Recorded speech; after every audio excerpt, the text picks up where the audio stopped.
Alright, so perfect morning po sa ating lahat, no? So yes po, bago po ang lahat, um, ang aking pong topic for this morning is four great sources of healthy fats and how to add them to your diet. So ang source po natin is from Susan Bowerman, our Senior Director, Worldwide Nutrition Education and Training. Pero bago ang lahat, magpapakilala po muna ako. So yes po, I'm Coach Rafi Rivas, 38 years young. Ako po ay taong gising sa gabi since ang work ko po ay isang virtual assistant US support. So obviously, dati pong overweight, sakitin ng likod at mainitin ng ulo dahil lagi nga pong puyat. So nag-start gumamit ng Herbalife products almost 4 years ago. Narinig niyo na rin to kanina. So we simply replace our breakfast with aloe tea and shake. Since then, maliban sa nakalus po ako ng more than 30 pounds, dumami ang energy at ngayon po ay nai-enjoy na ang paglalaro ng sports at patuloy na sinishare ang power of nutrition. Siyempre, ang favorite tablets ko po ang NRG to sustain and maintain ang high energy and mental alertness, Herbalife Line for heart health, and Formula 2 ang ating vitamins and minerals. So yun po, no? So let's proceed to our special topic for this morning. I'm so excited to share this information sa ating lahat. So, four great sources of healthy fats and how to add them to your diet. Alright, so healthy fats po ang pag-uusapan natin today, no? So, una sa lahat, ang fats po ay part po yan ng macronutrients. Meron po tayong protein, carbohydrates, at ang bida for this morning ang fats. So, sabi dito, there are fats that are not only good for you, but essential to a complete and nutritious diet. So, fat is very vital po, no, for our body as an energy reserve, for insulation and protection of your organs, and for absorption and transport of fat-soluble vitamins. So it's about like 20 to 35% of your total daily calories should come from fat. So at ang sabi po dito, healthy fats can also help support heart health. And the key is knowing the difference. Ano ba ang pinagkaiba ng healthy fats versus unhealthy fats? Yun yung pinaka-importante. Kailangan natin malaman kung saan natin makukuha yung best sources of healthy fats. Alright. So meron tayong tinatawag na saturated versus unsaturated fats. Ano kaya dito ang mas better? Tignan natin. Alright, so unsaturated fats are considered better for you because they are primarily derived from plant foods. So they can help keep your blood cholesterol levels. So importante po yan sa mga may mga high blood dyan na within a normal range, no, throughout the day.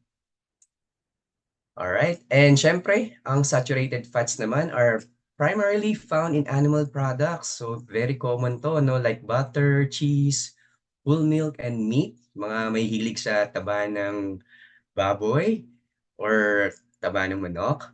And they can contribute to a rise in blood cholesterol levels. Syempre, no, unsaturated fats, there's two categories. Ang una sa lahat, ang tinatawag na monounsaturated and ang polyunsaturated.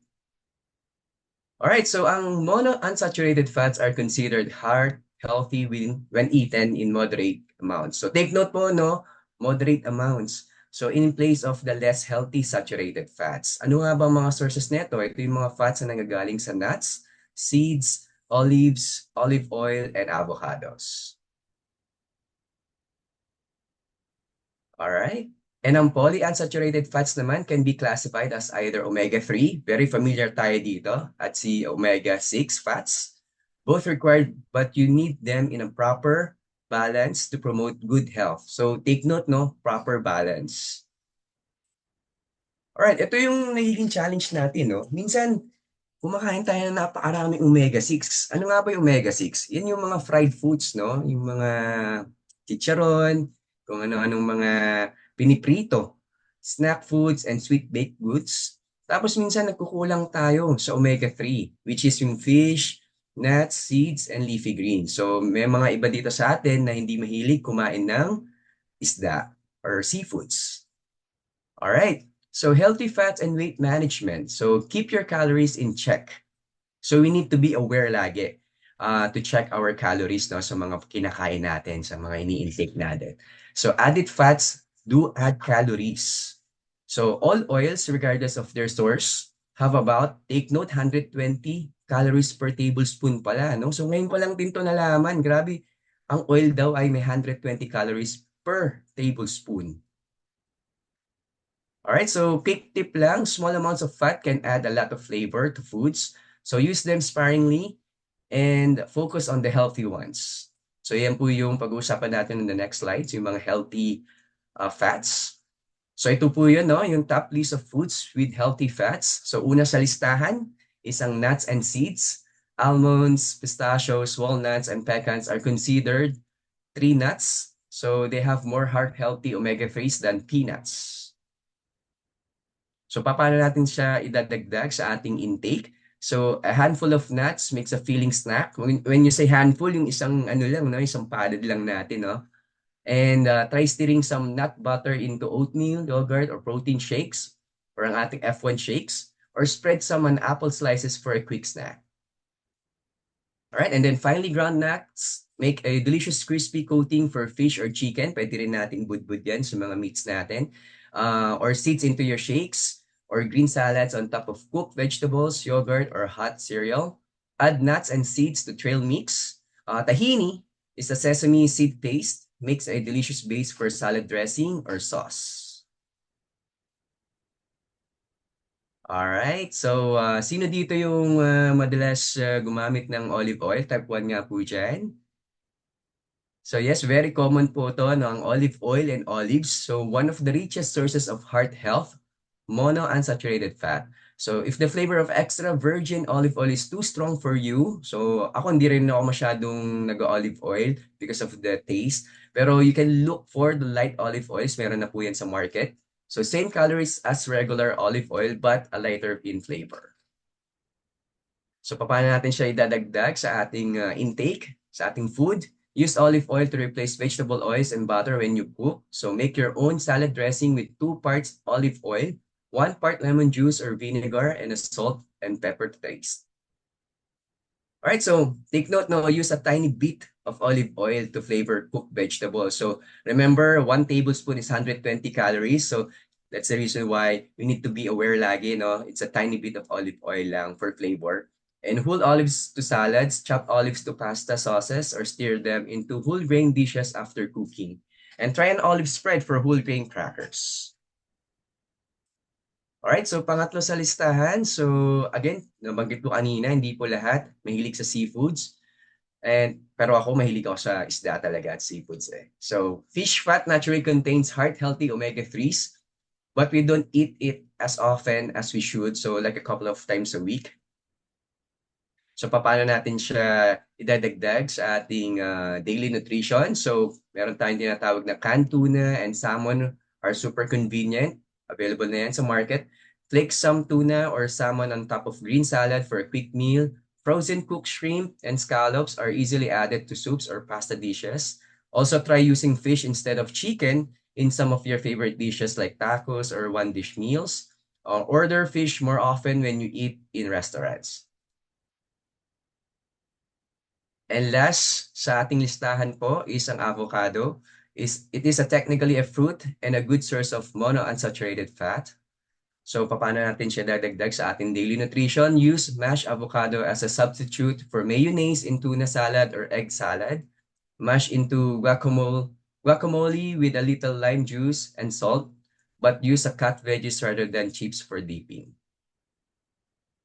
And avocado pairs really well with eggs. So try a few slices in an omelette or on top of hard-boiled eggs. So mix diced avocado, mango, and red onion with a little lime juice and cilantro into a delicious salsa for grilled fish or chicken. And of course, order fish more often when you eat in restaurants.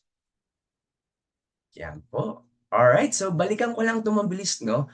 This is very important and I'm so excited na i-share to sa inyo. So we have omega-3 fatty acids. So can help maintain healthy vascular performance as it reduces inflammation throughout the body. So the omega-3s also help to support a healthy cardiovascular system by helping to lower triglyceride levels.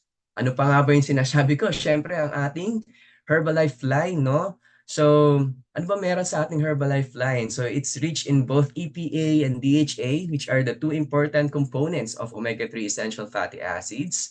So, omega-3 essential fatty acids are important constituents found in membranes that surrounds each cell in your body. And this is suitable for those who diet may be lacking omega-3, yung sinasabi ko kanina na hindi mahilig sa seafoods, no? So hindi mahilig sa fish. So also suitable for those who are active on their daily physical activities because omega-3 will give our healthy heart, no? So, take note, no, nabanggit ko earlier about isang tablespoon, 120 calories.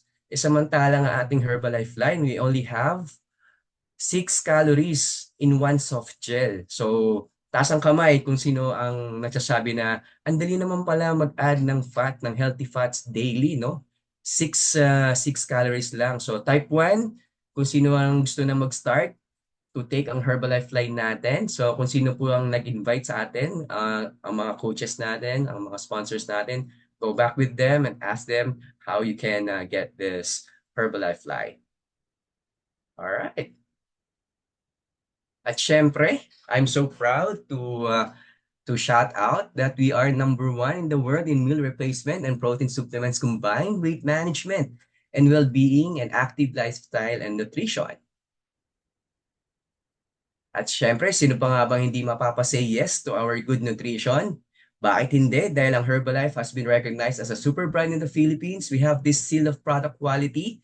So yung mga ano natin, that's just for example, our Herbalife line, grabe ang quality niyan. Ang quality ng omega-3 na nakukuha natin dyan. And of course, sa lahat ng products ng Herbalife, no? Alright, so una sa lahat, nagpapasalamat ako sa mga umattend for today and I encourage everyone to invite more, lalo na sa mga taong nangangailangan po, no? Ma-share natin ang proper and good nutrition. And maraming salamat po. And of course, back to you sa energetic kabarangay VNC natin from Batangas, Coach Jessie! Yes,